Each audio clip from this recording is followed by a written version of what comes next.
What's up everyone, and welcome back to the channel. Today, we're taking a deep dive, a journey back in time to the very roots of a culture that has taken over the world. We're talking about hip-hop.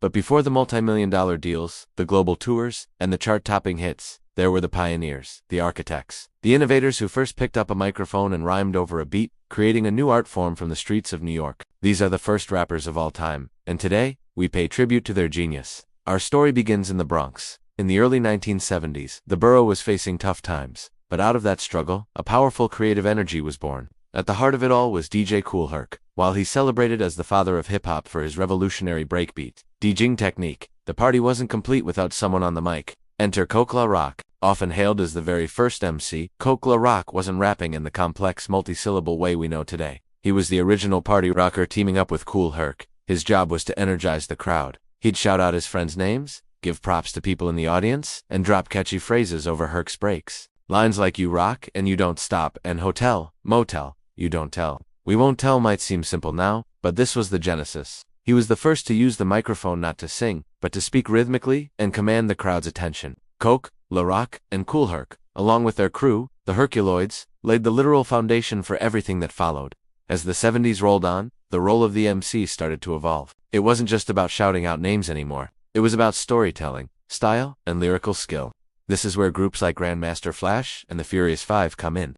This crew was a powerhouse of talent, but let us focus on the two MCs who truly changed the game, Mel Mel and Grandmaster Caz. Mel Mel, or Melvin Glover, is arguably the first great lyricist in hip-hop history. He was the lead rapper and main songwriter for most of the Furious Five's biggest hits. He moved beyond party rhymes to paint vivid pictures of the urban struggle. His voice was powerful, his delivery was commanding, and his pen was sharp. He gave hip-hop its social conscience. When you hear the iconic track The Message, that's Mel Mel delivering a raw, unflinching look at life in the inner city. He proved that rap could be more than just dance music. It could be a powerful tool for social commentary. His muscular flow and storytelling prowess set a standard that rappers would chase for decades. Right alongside him in influence was Grandmaster Caz, originally of the Cold Crush Brothers before his association with the Furious Five. Caz was the complete package, a master of clever wordplay, intricate rhymes, and a smooth, charismatic delivery. He was a true showman.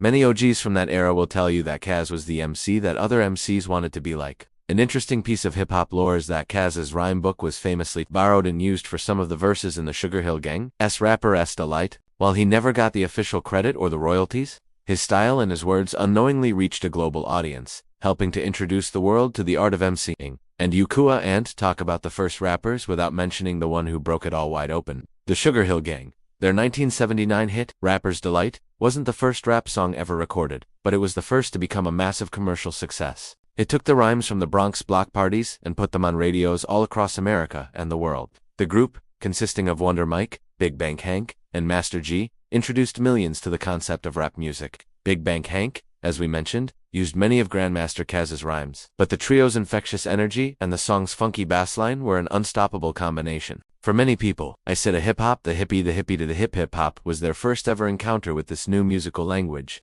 The Sugar Hill Gang turned a local New York phenomenon into a global one. Around the same time, another trailblazer emerged, who would set the stage for rap as a solo art form.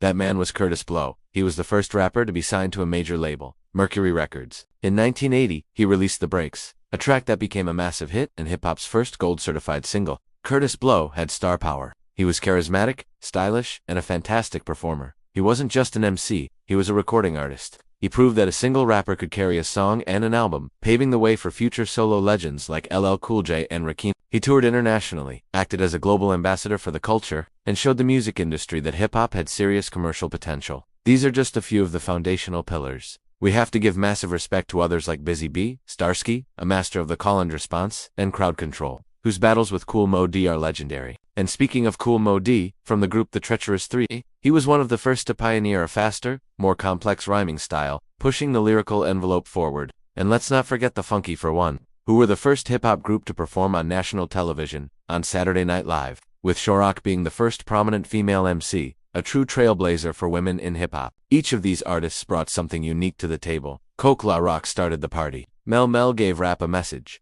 Grandmaster Caz gave it lyrical finesse. The Sugar Hill Gang took it to the masses. And Kurtis Blow proved a rapper could be a solo superstar. Without their courage, their creativity, and their voices, the music and culture we love today simply would not exist. They were rhyming in parks and community centers with no blueprint, no promise of fame or fortune. They did it for the love of the art, for the expression, and for their community. So next time you're listening to your favorite rapper, take a moment to think about the giants whose shoulders they're standing on. From the simple shoutouts of Coke La Rock to the complex narratives of Mel Mel, these pioneers carved out a space for a new voice to be heard. They are the founding fathers and mothers of hip-hop. Thank you so much for joining me on this journey back to the very beginning. Who is your favorite old-school pioneer? Let me know down in the comments. And if you enjoyed this video and want to see more deep dives into music history, make sure you hit that like button, subscribe to the channel, and turn on notifications so you never miss an upload. Until next time, keep the music alive. Peace.